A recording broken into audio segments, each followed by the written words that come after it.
अस्सलाम वालेकुम स्टूडेंट्स।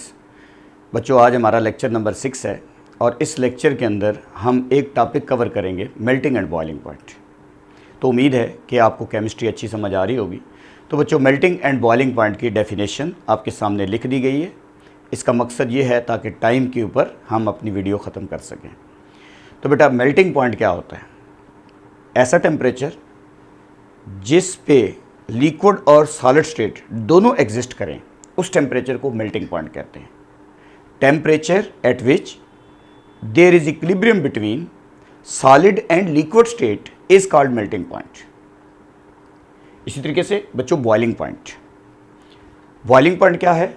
ऐसा टेम्परेचर जिसके ऊपर vapour pressure of the liquid और एटमॉस्फेरिक प्रेशर या एक्सटर्नल प्रेशर बराबर हो जाता है, उस टेम्परेचर को बॉइलिंग पॉइंट कहते हैं। Temperature at which vapour pressure of the liquid become equal to atmospheric pressure या external pressure is called boiling point. तो बच्चों, हमारे पास इसमें अगर हम देखें तो एक डेफिनेशन मेल्टिंग पॉइंट की है, एक डेफिनेशन बॉइलिंग पॉइंट की दी हुई है। अब इसका क्योंकि हमने ट्रेंड पढ़ना है बेटा, तो कुछ चीज़ें हम याद करते हैं कि जो मेल्टिंग एंड बॉइलिंग पॉइंट होता है दो फैक्टर पर डिपेंड करता है।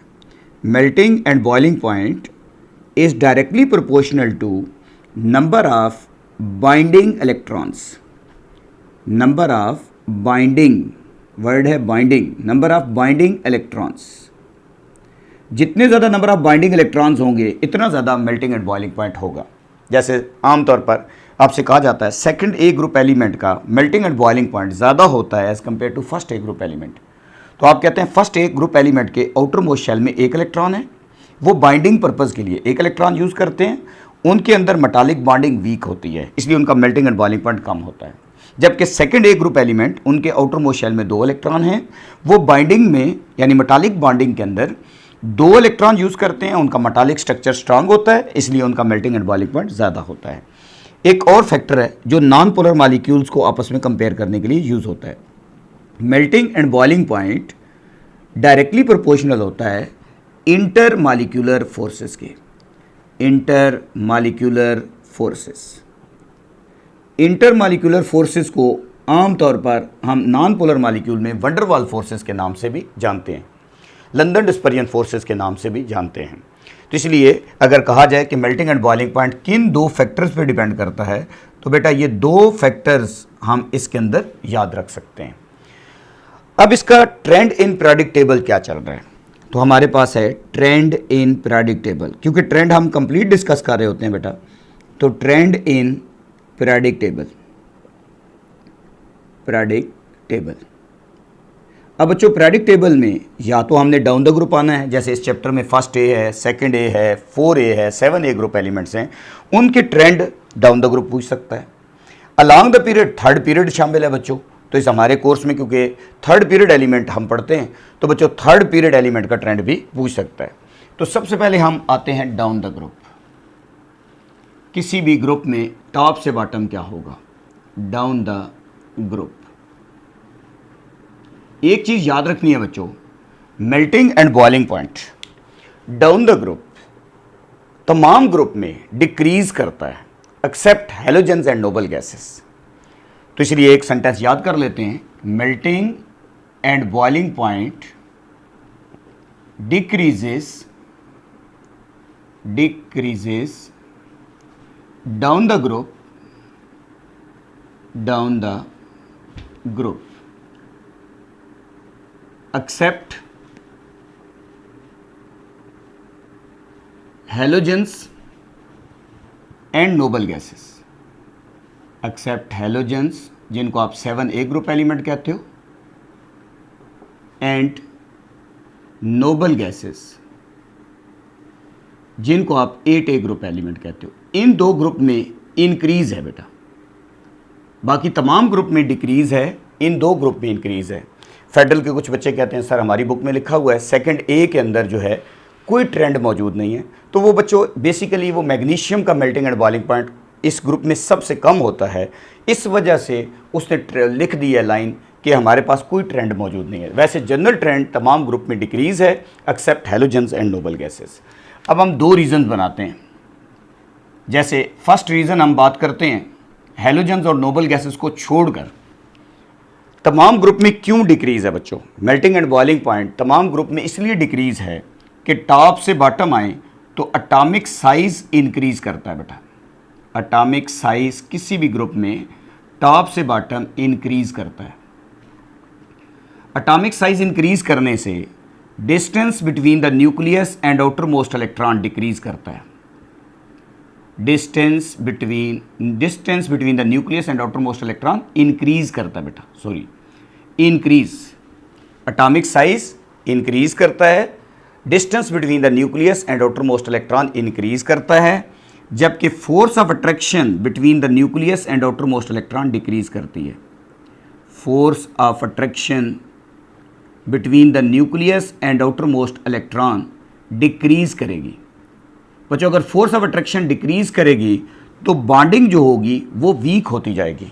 ठीक है, जो बॉन्डिंग हमारे पास है डाउन द ग्रुप या जो हमारे पास स्ट्रेंथ ऑफ स्ट्रक्चर है वो डिक्रीज कर जाएगी। ठीक है, बॉन्डिंग बिकम वीक। बॉन्डिंग जो हमारे पास है वो वीक हो जाएगी, जिसकी वजह से मेल्टिंग एंड बॉइलिंग पॉइंट तमाम ग्रुप में डिक्रीज करता है except halogens and noble gases. तो हम कहते हैं टॉप से बॉटम आते हैं, एटॉमिक साइज बढ़ता है, डिस्टेंस बढ़ जाता है, फोर्स ऑफ अट्रैक्शन कम हो जाती है, मेटालिक बॉन्ड या जो उसका एटॉमिक स्ट्रक्चर होता है वो वीक हो जाता है, जिसकी वजह से मेल्टिंग एंड बॉइलिंग पॉइंट कम हो जाता है। ये तो रीज़न नंबर 1 आप समझ लें, एक पॉइंट हमने इसका ए पॉइंट बना लिया, रीज़न नंबर 1 हो गई। रीज़न नंबर 2 बी बना देते हैं। जैसे अगर वो कहता है in case of halogens and noble gases क्या होगा, तो हमें एक सेंटेंस याद करना है कि इनका melting and boiling point top से बॉटम इंक्रीज करता है। In case of halogens and noble gases melting and boiling point increases down the group। अब इसकी रीज़न क्या है बेटा? इसकी रीज़न नंबर 2 हम बना रहे हैं। इसकी रीज़न ये है कि अगर हम डाउन द ग्रुप आते हैं तो यहाँ पे भी एटॉमिक साइज इंक्रीज़ करता है बेटा। एटॉमिक साइज इंक्रीज़ करेगा। अगर एटॉमिक साइज इंक्रीज करेगा तो ये आपको पता है कि अगर हैलोजन्स हैं तो वो डाई एटॉमिक मॉलिक्यूल्स हैं, सिमिलर एटम जैसे F2, Cl2, Br2, I2, और नोबल गैसेस है तो वो मोनो एटॉमिक मॉलिक्यूल हैं जैसे helium, neon, argon, krypton, xenon. तो बच्चों ये नॉन पोलर मॉलिक्यूल है, एटॉमिक साइज इंक्रीज कर रहा है। और ये याद रखें these are non polar molecule, ये भी ज़हन में रखना है, these are non polar molecules. ये सारे नॉन पोलर मॉलिक्यूल हैं, चाहे वो हैलोजन्स हों चाहे वो बेसिकली नोबल गैसेज हों। तो जब ये नॉन पोलर मॉलिक्यूल्स हैं तो हमें पता है कि नॉन पोलर मॉलिक्यूल का साइज इंक्रीज कर जाए तो लंदन डिस्पर्जन फोर्सेस, जिसे हम कहते हैं नॉन पोलर मॉलिक्यूल के अंदर होती हैं, वो साइज़ के डायरेक्टली प्रोपोर्शनल होती हैं। तो इसलिए नॉन पोलर मॉलिक्यूल हैं, टॉप से बॉटम साइज बढ़ रहा है, तो LDF forces, London dispersion forces increase करती हैं। और लंदन डिस्पर्जन फोर्सेस इंक्रीज करने से melting and boiling point down the group increase करता है in case of halogens and noble gases. तो यहाँ तक तो बच्चों बात समझ आई। अब हम अलोंग द पीरियड पढ़ेंगे।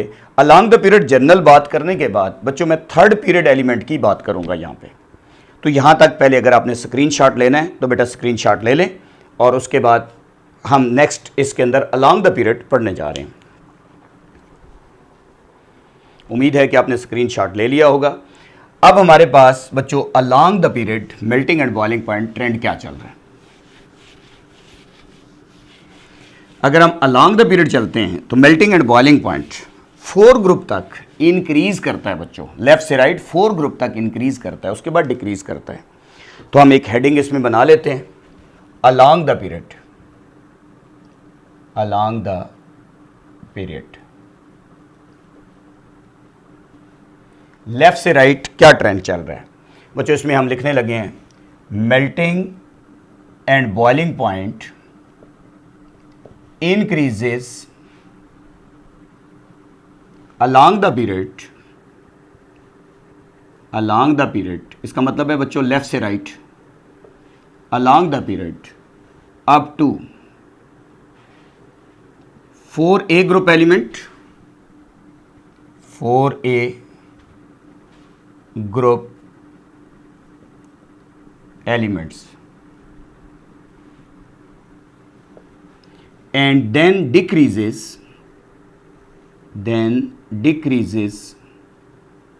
from 5A to, यानी नाइट्रोजन फैमिली है ये, 5A to 8A group noble gases तक डिक्रीज करता है। फिर सुन लें, melting at boiling point along the period increase करता है up to middle of the periodic table. Middle of the periodic table mean 4A group element and then decreases from 5A to 8A group element. जैसे अगर मैं बात करूं बच्चों third period element की, अगर मैं स्पेसिफिक बात करूं आपको समझाने के लिए एक बात करूं, तो जनरल ट्रेंड अभी बता रहा हूं बच्चों, ये मैंने जनरल ट्रेंड बात की है। तो यहाँ पे अगर हमारे पास सोडियम आएगा थर्ड पीरियड में, तो इस जगह पे मैग्नीशियम आ जाएगा, इस जगह पे हमारे पास थर्ड पीरियड में अल्मुनियम आ जाएगा। फिर इस जगह पे हमारे पास अगर हम थर्ड पीरियड एलिमेंट की बात कर रहे हैं तो अल्मुनियम 13 है, सिलिकॉन आ जाएगा, और फिर सिलिकॉन के बाद फास्फोरस होगा, ठीक है, और फास्फोरस के बाद P4 से इसको डिनोट किया जाता है बच्चों, इसलिए फास्फोरस है। फिर सल्फ़र होगा, इसी तरीके से फिर क्लोरीन होगा, और आखिर में आर्गन आएगा। लेकिन ये याद रखो बच्चों कि मैंने आपको कहा है कि लेफ़्ट से right melting and boiling point क्यों इंक्रीज़ करता है, इसकी रीज़न बता दें। तो इसकी रीज़न हम ये लिख सकते हैं अलॉन्ग द पीरियड कि melting and boiling point along the period 4 group तक इसलिए इंक्रीज़ करता है कि number of binding electrons increase करते हैं। फर्स्ट ग्रुप एलिमेंट के पास अगर हम देखें तो बाइंडिंग के लिए 1 इलेक्ट्रॉन है, सेकंड वालों के पास 2 इलेक्ट्रॉन है, थर्ड वालों के पास 3 इलेक्ट्रॉन है। यहाँ तक तो melting and boiling point metallic bonding की वजह से इंक्रीज़ कर रहा है बच्चों। लेकिन 4 के अंदर क्योंकि वो आपको पता है मैक्रो मॉलिक्यूल्स होते हैं, बहुत बड़े मॉलिक्यूल्स होते हैं, जायंट कोवलेंट स्ट्रक्चर होता है, इस वजह से उनका मेल्टिंग पॉइंट हाईएस्ट होता है। तो हम कहते हैं कि melting and boiling point increase करता है from left to right, from first A to 4A due to increase in number of binding electron. Number of binding electron increases from first A to 4A group element, 4A group elements। इस वजह से melting and boiling point increase करता है। और याद रखो बच्चों जो 4 ग्रुप एलिमेंट्स हैं आमतौर पर जैसे कार्बन है, सिलिकॉन है, इनके बच्चों एक और रीज़न भी है कि 4 ग्रुप एलिमेंट के अंदर हम ये भी लिख सकते हैं कि melting and boiling point increase कर रहा है from left to right, from first A to 4A, क्योंकि 4A का जो स्ट्रक्चर होता है 4A group have giant covalent structure.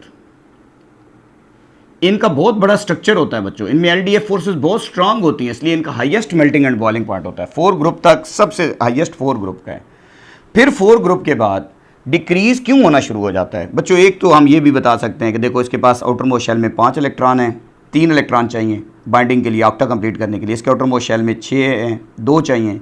इसके आउटर मोस्ट शेल में जो है वो 7 हैं, तो हमारे पास 1 इलेक्ट्रॉन चाहिए, इसको इलेक्ट्रॉन नहीं चाहिए, बाइंडिंग इलेक्ट्रॉन कम हो रहे हैं। लेकिन बच्चों मेन रीज़न जो हम आमतौर पर लिखते हैं, हम कहते हैं 5A से लेकर 8A तक इसलिए डिक्रीज़ करता है कि ये आपके पास सिंपल कोवलेंट मॉलिक्यूल्स हैं, ठीक है। और हमारे पास डिक्रीज़ क्यों कर रहा है बच्चों? यहाँ तो इंक्रीज़ कर गया, लेकिन हमारे पास सेकंड पॉइंट ये है, melting and boiling point decreases from 5A to 8A due to simple covalent structure। एक तो इनका सिंपल कोवलेंट स्ट्रक्चर है इस वजह से, और सिंपल कोवलेंट स्ट्रक्चर से होने से होता क्या है बेटा, जब सिंपल कोवलेंट स्ट्रक्चर है तो हमारे पास atomic size decreases from 5a to 8a। 5a से लेकर 8a तक एटॉमिक साइज डिक्रीज करता है, और हमें पता है कि ये मैंने लिखा है सिंपल कोवलेंट स्ट्रक्चर्स हैं, इसका मतलब है नॉन पोलर मॉलिक्यूल्स हैं। 5a से लेकर 8a तक इनका melting and boiling point size decrease भी हो रहा है। तो बच्चों इसके नतीजे में क्या होगा, साइज डिक्रीज होने से एलडीएफ फोर्सेस साइज के डायरेक्टली प्रोपोर्शनल है। अगर एटॉमिक साइज डिक्रीज हो रहा है तो LDF forces London dispersion forces जो हमारे पास हैं वो डिक्रीज करती हैं। जब लंदन डिस्पर्जन फोर्सेस डिक्रीज करती हैं तो इससे क्या होता है बच्चों, मेल्टिंग एंड बॉइलिंग पॉइंट जो है वो डिक्रीज कर जाता है from left to right 5a to 8a। और बच्चों एक और चीज़ यहाँ पे कोई टीचर आपसे ये भी पूछ सकता है कि यहाँ पे जाके ये जनरल ट्रेंड था कि 4 ग्रुप तक इंक्रीज़ है, फिर 4 के बाद 5a से लेकर 8a तक डिक्रीज़ है। लेकिन यहाँ पे एक याद रखें, इस जगह पे एक्सेप्शनल केस है कि P4, अगर मैं थर्ड पीरियड की बात करूं तो ये फास्फोरस P4 की फॉर्म में होता है और सल्फर S8 की फॉर्म में होता है। और आपको पता है कि ये भी एक नॉन पोलर मॉलिक्यूल है, क्योंकि सिमिलर एटम से मिलकर बनने वाले मॉलिक्यूल जो होते हैं वो नॉन पोलर होते हैं। नॉन पोलर वो होते हैं जिनके दरमियान इलेक्ट्रोनेगेटिविटी डिफरेंस जीरो होता है बेटा, पोलैरिटी क्रिएट नहीं होती, डायपोल मूवमेंट की वैल्यू जीरो होती है। ये भी एक नॉन पोलर मॉलिक्यूल है, ये भी नॉन पोलर मॉलिक्यूल है क्योंकि सिमिलर एटम से मिलकर बना है, और सिमिलर एटम से मिलकर बनने वाला मॉलिक्यूल नॉन पोलर होता है। जब दोनों का देखें तो नॉन पोलर मॉलिक्यूल है, लेकिन ये जो इसकी मॉलिक्यूलर फॉर्म है उसके अंदर एटम की तादाद कम है, इसके एटम की तादाद ज़्यादा है। तो इसलिए बच्चों इसका जो साइज़ है वो लार्ज होगा, साइज़ जो होगा वो लार्ज होगा। अगर इसका साइज़ लार्ज होगा तो इसके अंदर एलडीएफ फोर्सेस ज़्यादा होंगी, इसमें लंदन डिस्पर्जन फोर्सेस ज़्यादा होंगी एज़ कंपेयर टू, ये लंदन डिस्पर्जन फोर्सेस लार्ज होंगी एज़ कंपेयर टू P4, इसलिए सल्फर का मेल्टिंग एंड बॉइलिंग पॉइंट ज़्यादा होगा एज़ कंपेयर टू फास्फोरस। अब जाकर देखें लेफ्ट से राइट, हमने कहा था जनरल ट्रेंड 5a से 8a तक डिक्रीज़ करता है, लेकिन फिर भी फास्फोरस का मेल्टिंग एंड बॉइलिंग पॉइंट जो होगा वो कम होगा, सल्फर उसके बाद आ रहा है, इसका जो है वो ज़्यादा होगा। इसकी वजह यह है कि जो इसका मॉलिक्यूल है वो S8 होता है और इसका मॉलिक्यूल P4 होता है। इसका साइज़ छोटा है, इसका साइज़ बड़ा है। इसका साइज़ छोटा होने की वजह से इसमें एलडीएफ फोर्सेस वीक हैं, और इसमें साइज़ बड़ा होने की वजह से जो एटॉमिक साइज़ के डायरेक्टली प्रोपोर्शनल होती हैं, इसलिए इसके अंदर लंदन डिस्पर्जन फोर्सेस स्ट्रांग हैं। तो ये बच्चों हमारे पास एक जनरल ट्रेंड था melting and boiling point. Basically melting and boiling point से आप स्ट्रेंथ ऑफ इंटरमॉलिक्यूलर फोर्सेस भी डिसाइड करते हो। अगर बच्चों किसी चीज़ का मेल्टिंग एंड बॉइलिंग पॉइंट ज़्यादा होता है तो हम कहते हैं स्ट्रेंथ ऑफ इंटरमॉलिक्यूलर फोर्सेस ज़्यादा हैं। एक्सेप्शनल केसेस बहुत सारे हैं, जैसे मैं आपसे कहूँ कि बच्चों सेकेंड ए में सबसे कम मेल्टिंग पॉइंट किसका होता है, तो मैग्नीशियम का है। इसी तरीके से बच्चों हर ग्रुप के अंदर कोई ना कोई एक ऐसा एलिमेंट मौजूद है जो कि वो जनरल ट्रेंड को फॉलो नहीं कर रहा। तो यहाँ पे जो हमारी बुक में डिस्कस होता है बच्चों वो जनरल ट्रेंड होते हैं, इसलिए हम जनरल ट्रेंड डिस्कस कर रहे होते हैं। उम्मीद है कि बच्चों आज का लेक्चर आपको अच्छा समझ आया होगा। आप स्क्रीनशॉट एक दफ़ा बच्चों इसका ले लें, और इंशाल्लाह बच्चों नेक्स्ट एक मोस्ट इंपॉर्टेंट क्वेश्चन आने वाला है जो लॉन्ग क्वेश्चन अक्सर पेपर में बनता है। हम इंशाल्लाह उस लॉन्ग क्वेश्चन को कल डिस्कस करेंगे। Thank you very much.